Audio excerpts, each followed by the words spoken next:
چوڑیاں پہن کر نماز پڑھنے والی عورتیں اور حضرت عائشہ صدیقہ رضی اللہ تعالی عنہا کا فرمان ضرور سن لیں۔ جو عورتیں گھروں میں چوڑیاں پہن کر نماز پڑھتی ہیں وہ حضرت عائشہ کا یہ فرمان ضرور سنیں۔ بسم اللہ الرحمن الرحیم۔ اعمال بظاہر کتنے ہی خوشنما نظر کیوں نہ آئیں، وہ اس وقت تک بارگاہ الہی میں مقبول نہیں ہو سکتے جب تک ان میں دو شرائط موجود نہ ہوں۔ اعمال کی قبولیت کی پہلی شرط یہ ہے کہ اعمال کو خالصاً اللہ تبارک و تعالیٰ کی رضا کے لیے کیا جائے۔ جب عمل کو اللہ تبارک و تعالیٰ کی رضا کے لیے کرنے کی بجائے لوگوں کو دکھانے کے لیے کیا جائے تو اعمال خواہ کتنے ہی اعلیٰ کیوں نہ ہوں، انسان کی فلاح و بہبود کی بجائے اخروی ناکامی پر منتج ہو جاتے ہیں۔ دکھلاوے کے نقصانات کے حوالے سے کتب احادیث میں نبی کریم صلی اللہ علیہ وسلم کے بہت سے ارشادات منقول ہیں، جن میں سے چند اہم درج ذیل ہیں۔ صحیح مسلم میں حضرت ابو ہریرہ رضی اللہ تعالی عنہ سے روایت ہے کہ رسول اللہ صلی اللہ علیہ وسلم نے فرمایا، اللہ تعالیٰ فرماتا ہے کہ میں شرک والوں کے شرک سے بے پرواہ ہوں۔ جو آدمی میرے لیے کوئی ایسا کام کرے کہ جس میں میرے علاوہ میرا کوئی شریک ہو تو میں اسے اور اس کے شرک کو چھوڑ دیتا ہوں۔ سنن ابن ماجہ میں ابو سعید خدری رضی اللہ تعالی عنہ سے روایت ہے کہ رسول اللہ صلی اللہ علیہ وسلم نے فرمایا، کیا میں تمہیں وہ بات نہ بتاؤں جس کا خوف مجھے تم پر مسیح دجال سے بھی زیادہ ہے؟ صحابہ اکرام رضوان اللہ علیہم اجمعین نے عرض کیا، کیوں نہیں، ضرور بتلائے۔ آپ صلی اللہ علیہ وسلم نے فرمایا، وہ ہے شرک خفی، کہ کوئی شخص نماز کے لیے کھڑا ہو اور وہ اپنی نماز کو محض اس لیے سنوار کر پڑھے کہ کوئی شخص اسے دیکھ رہا ہے۔ مسند احمد میں محمود بن لبید رضی اللہ تعالی عنہ سے روایت ہے کہ اللہ کے رسول صلی اللہ علیہ وسلم نے فرمایا، میں تمہاری بابت سب سے زیادہ جس چیز سے ڈرتا ہوں وہ چھوٹا شرک ہے۔ صحابہ اکرام نے عرض کیا، اے اللہ کے رسول صلی اللہ علیہ وسلم، چھوٹا شرک کیا ہے؟ اللہ کے رسول صلی اللہ علیہ وسلم نے فرمایا، ریاکاری۔ قیامت کے دن جب لوگوں کو ان کے اعمال کا بدلہ دیا جائے گا تو ان ریاکاروں سے اللہ تعالیٰ کہے گا، ان لوگوں کے پاس جاؤ جن کو دکھانے کے لیے تم دنیا میں اعمال کرتے تھے، اور دیکھو کیا تم ان کے پاس کوئی صلہ پاتے ہو۔ اسی صحیح مسلم اور سنن نسائی کی ایک حدیث میں حضرت ابو ہریرہ رضی اللہ تعالی عنہ سے مروی ہے، حضور صلی اللہ علیہ وسلم نے فرمایا، قیامت کے دن تین بندے رب کی بارگاہ میں حاضر ہوں گے، ان میں سے پہلا شخص ایسا ہوگا جو کہ شہید ہوگا۔ اللہ تعالیٰ اس کو دنیا میں دی جانے والی نعمتیں گنوائے گا، شہید نعمتوں کا اقرار کرے گا، پھر اللہ تعالیٰ اس سے پوچھے گا، تو نے ان سب نعمتوں کے مقابل دنیا میں میرے لیے کیا؟ تو وہ عرض کرے گا، میں نے تیری راہ میں اپنی جان قربان کر دی۔ رب فرمائے گا، تو جھوٹا ہے، تو نے جان اس لیے قربان کی کہ لوگ تجھے بہادر اور شہید کہیں، تو شہید کہلا چکا، فرشتوں لے جاؤ اس کو اور ڈال دو جہنم میں۔ فرشتے اس کو گھسیٹتے ہوئے لے جائیں گے اور اسے جہنم میں ڈال دیں گے۔ پھر دوسرا شخص رب تعالیٰ کی بارگاہ میں حاضر ہوگا جو عالم وقاری ہوگا، رب اس کو بھی دنیا میں دی گئی نعمتیں گنوائے گا، وہ ان نعمتوں کا اقرار کرے گا، پھر اللہ تعالیٰ اس سے پوچھے گا کہ تو نے ان نعمتوں کے مقابل دنیا میں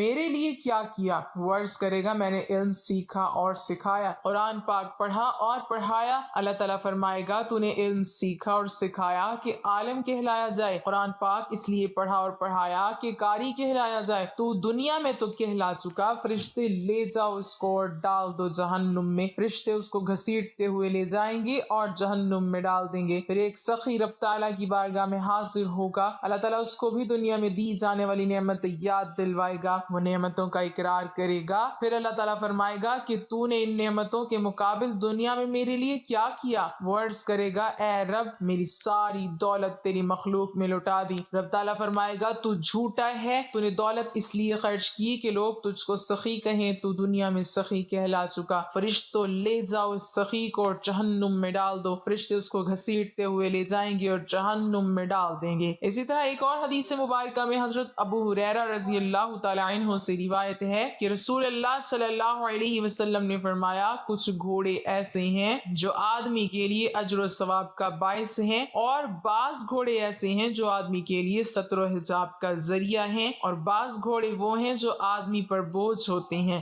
اب رہا وہ آدمی جس کے لیے گھوڑے اجر و ثواب کا باعث ہوتے ہیں، وہ ایسا آدمی ہے جس نے گھوڑوں کو اللہ کی راہ میں کام آنے کے لیے باندھ کر پالا اور باغ و چراگاہ میں چرنے کے لیے ان کی رسی لمبی کی، تو اس رسی کی درازی کے سبب چراگاہ اور باغ میں جتنی دور بھی چریں گے اسی اعتبار سے نیکیاں لکھی جائیں گی، اور اگر وہ اپنی رسی توڑ توڑ کر آگے پیچھے دوڑنے لگیں اور بقدر 1-2 منزل بلندیوں پر چڑھ جائیں تو بھی ان کے ہر قدم، اور حارث کی روایت کے مطابق حتیٰ کہ ان کی لید یعنی گوبر پر بھی اسے اجر و ثواب ملے گا۔ اور اگر وہ کسی نہر پر پہنچ جائیں اور اس نہر سے وہ پانی پی لیں اور مالک کا انہیں پانی پلانے کا پہلے کوئی ارادہ بھی نہ رہا ہو تو بھی یہ اس کی نیکیوں میں شمار ہوں گی اور اسے اس کا بھی اجر ملے گا۔ اور اب رہا دوسرا، وہ شخص جو گھوڑے پالے نعمت کے شکر اور دوسرے لوگوں سے مانگنے کی محتاجی سے بے نیازی کے اظہار کے لیے اور اللہ تعالیٰ کا حق ادا کرے، ان کی گردنوں اور پٹھوں کے ذریعے یعنی ان کی زکوٰۃ دے، اور جب اللہ کی راہ میں ان پر سواری کی ضرورت پیش آئے تو انہیں سواری کے لیے پیش کرے، تو ایسے شخص کے لیے یہ گھوڑے اس کے لیے جہنم کے عذاب اور مار سے بچنے کے لیے ڈھال بن جائیں گے۔ اور اب رہا تیسرا، وہ شخص جو فخر، ریا و نمود اور اہل اسلام سے دشمنی کی خاطر گھوڑے باندھے تو یہ گھوڑے اس کے لیے بوجھ یعنی عذاب و مصیبت ہیں۔ ریاکاری کے حوالے سے قرآن مجید کا پیغام بھی بالکل واضح ہے۔ قرآن مجید میں ریاکاری کی انتہائی سخت الفاظ میں مذمت کی گئی ہے۔ چنانچہ سورہ بقرہ آیت نمبر 264 میں ارشاد ہوا، اے ایمان والو، اپنے صدقات کو احسان جتلا کر اور دکھ دے کر اس شخص کی طرح خاک میں نہ ملا دو جو اپنا مال محض دکھاوے کے لیے خرچ کرتا ہے، نہ اللہ پر ایمان رکھتا ہے اور نہ ہی آخرت پر۔ اسی طرح قرآن مجید کی سورۃ زمر کی آیت نمبر 2 اور 3 میں ارشاد ہوا، یہ کتاب حق کے ساتھ عبادت کیجیے، اللہ کی خالص کرتے ہوئے اس کے لیے بندگی کو، خبر اللہ کے لیے خالص عبادت۔ اسی طرح سورہ نساء کی آیت نمبر 37 اور 38 میں اللہ تبارک و تعالیٰ ارشاد فرماتے ہیں، بے شک اللہ تعالیٰ نہیں پسند کرتا جو مغرور اور فخر کرنے والا ہو،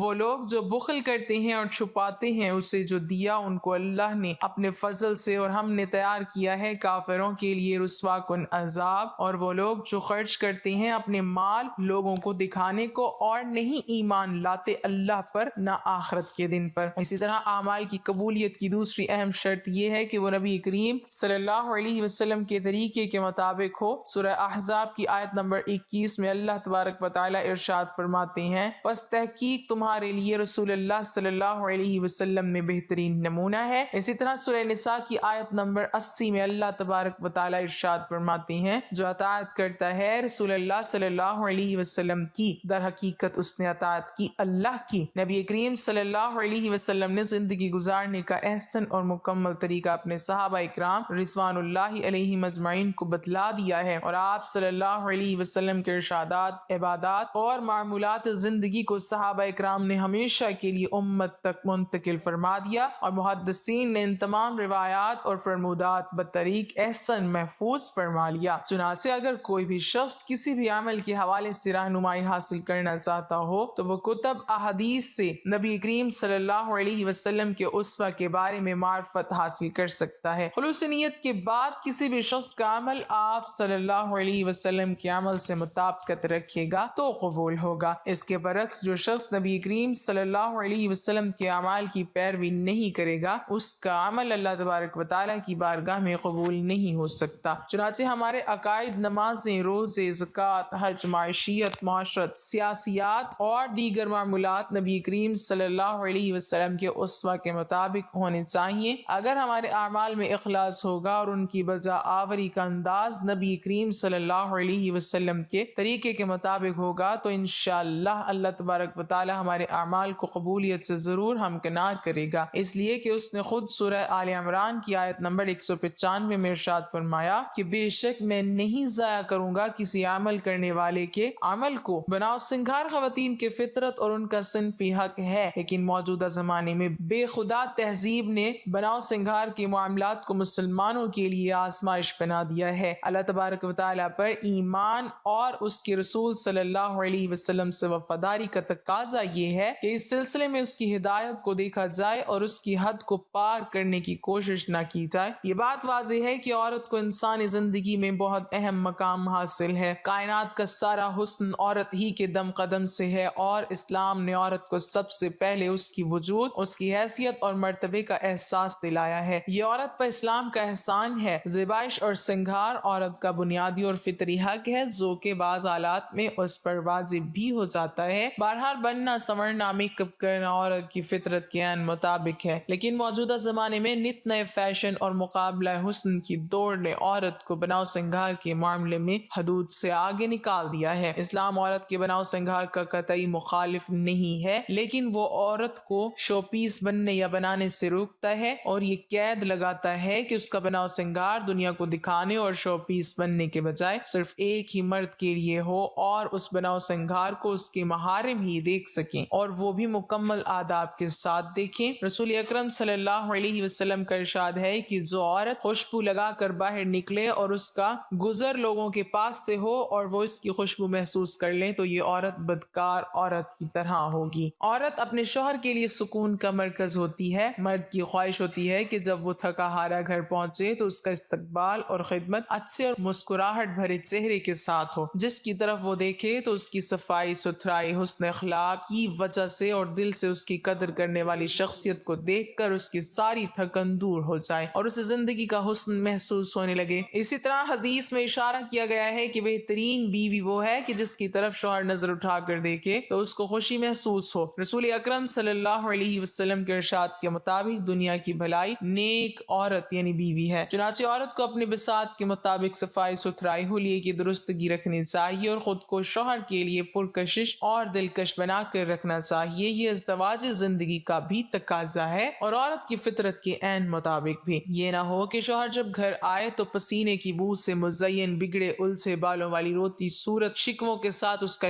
استقبال کرے۔ اس لیے عورت کی صفائی ستھرائی، حلیے کی درستگی، ہلکا پھلکا تزین و زینت، یہی اس کا بناؤ سنگھار ہے جو اس کے لیے کرنا ضروری ہے۔ دیکھیے رسول کریم صلی اللہ علیہ وسلم کی حکمت کہ آپ نے مرد کو سفر سے واپسی کے موقع پر ہدایت دی کہ وہ سیدھا گھر نہ جائے بلکہ اپنا سامان وغیرہ گھر بھجوا دے اور اطلاع دینے کے بعد 2 رکعت نماز مسجد میں پڑھ کر پھر گھر جائے تاکہ اس کی بیوی صفائی ستھرائی اور بناؤ سنگھار کر لے، تاکہ شوہر کی نظر کسی بھوتنی پر پڑنے کی بجائے اپنی بیوی پر پڑے جو اس کی زندگی کا حصہ اور حسن ہے۔ اس ہدایت کی اہمیت اس تناظر میں دیکھیں جب لوگ پیدل یا اونٹوں پر طویل سفر کر کے اور مہینوں میں واپس آتے تھے اور آج کی طرح موبائل اور فون کے ذریعے پیغام رسانی نہیں تھی۔ جب کسی لڑکی کی شادی ہو جاتی ہے تو ہمارے معاشرے میں چوڑیاں پہننے کا ایک رواج ہے کہ نئی دلہن چوڑیاں پہنتی ہیں اور چوڑیاں پہننا اتنا ضروری سمجھی جاتی ہیں کہ اگر چوڑیاں نہیں پہنی تو یہ سمجھتے ہیں کہ چوڑیاں نہ پہننے سے شوہر کے اوپر کوئی پریشانی ہو سکتی ہے اور یہ شوہر کی طرف سے ہوتی ہے۔ شوہر جن کے ہوتے ہیں وہ چوڑیاں پہنتی ہیں، جن کے شوہر نہیں ہے یا کسی شوہر کا انتقال ہو گیا تو پھر وہ عورتیں چوڑیاں نہیں پہنتی ہیں۔ تو چوڑیاں پہننا کتنا ضروری ہے، پہننا چاہیے یا نہیں پہننا چاہیے، آج کی اس ویڈیو میں ہم آپ کو بتائیں گے۔ چوڑیاں عورتوں کا ایک فیشن ہے، یعنی کہ عورتیں چوڑیاں پہنتی ہیں اس بنیاد پر کہ وہ ایک فیشن ہے اور یہ فیشن خصوصی طور پر شوہر کے لیے کیا جاتا ہے۔ ویسے تو ہر سنگھار شوہر کے لیے ہوتا ہے، یہ ہر عورت جانتی ہے۔ ہر عورت یہ کہہ رہی ہوتی ہے کہ ہم اپنے شوہر کے لیے میک اپ کر رہے ہیں، لیکن ایسا ہوتا نہیں ہے۔ اگر واقعی کوئی عورت اپنے شوہر کے لیے میک اپ کرتی ہے تو پھر وہ اسپیشل رات کے لیے تیار ہو،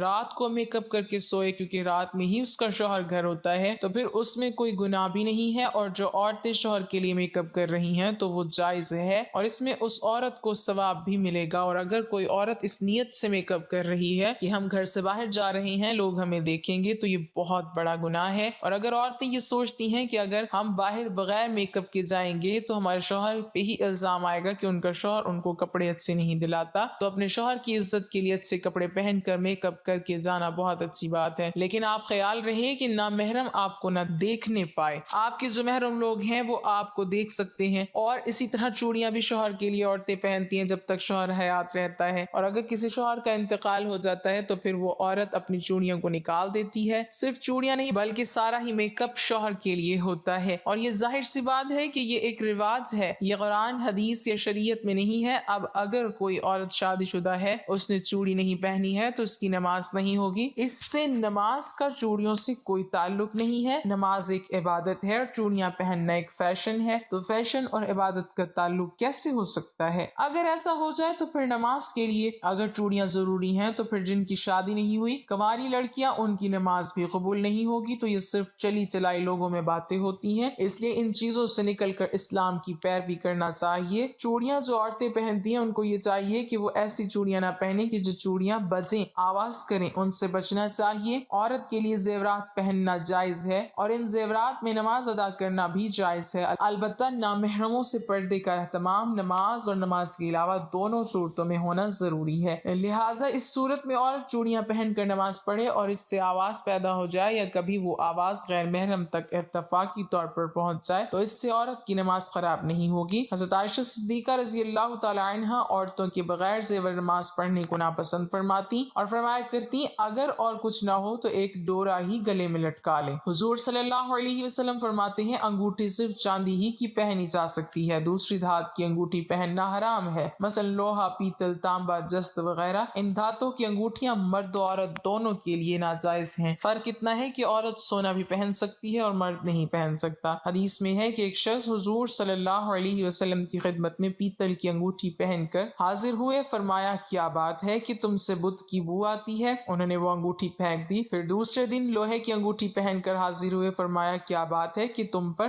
جہنمیوں کا زیور دیکھتا ہوں؟ انہوں نے اس کو بھی اتار دیا اور عرض کی یا رسول اللہ صلی اللہ علیہ وسلم کس چیز کی انگوٹھی بناؤں؟ فرمایا کہ چاندی کی، اور اس کو ایک مسقال پورا نہ کرنا۔ احادیث کی روح سے چاندی کی انگوٹھی مردوں کے لیے حلال ہے اور سونے، لوہے اور پیتل کی انگوٹھی ان پر حرام ہے۔ سیدی اعلی حضرت رحمت اللہ علیہ ارشاد فرماتے ہیں ہاتھ خواہ پاؤں میں تانبے، سونے، چاندی، پیتل، لوہے کے چھلے یا کان میں بالی یا بندہ یا سونے خواہ تانبے، پیتل، لوہے کی انگوٹھی اگرچہ ایک تار کی ہو یا 4.5 ماشے چاندی یا کئی نگ کی انگوٹھی یا کئی انگوٹھیاں اگرچہ سب مل کر ایک ہی ماشے کی ہوں، کہ یہ سب چیزیں مردوں کو حرام و ناجائز ہیں۔ مردانہ طرز کی انگوٹھی عورت کو پہننا جائز نہیں ہے کہ مردوں سے مشابہت ہے، اور مردوں سے مشابہت اختیار کرنے والی عورتوں کے متعلق بخاری شریف میں ہے رسول اللہ صلی اللہ علیہ وسلم نے عورتوں کے ساتھ مشابہت کرنے والے مردوں اور مردوں کے ساتھ مشابہت اختیار کرنے والی عورتوں پر لعنت فرمائی ہے۔ ہم امید کرتے ہیں کہ آپ کو اس بات کی سمجھ آ گئی ہوگی کہ زیورات میں مردوں اور عورتوں کے لیے کیا جائز ہے اور کیا ناجائز ہے، اسی لیے ہر وہ چیز استعمال کریں جو آپ کے لیے بہتر ہے اور جس کی دین اسلام ہمیں اجازت دیتا ہے۔ دعا ہے کہ اللہ پاک ہمیں دین کی مکمل سمجھ نصیب فرمائے اور ہمیں نیکوکاروں میں شامل کرے، آمین۔ ناظرین، کمنٹ باکس میں اللہ تعالیٰ کی 99 ناموں میں سے ایک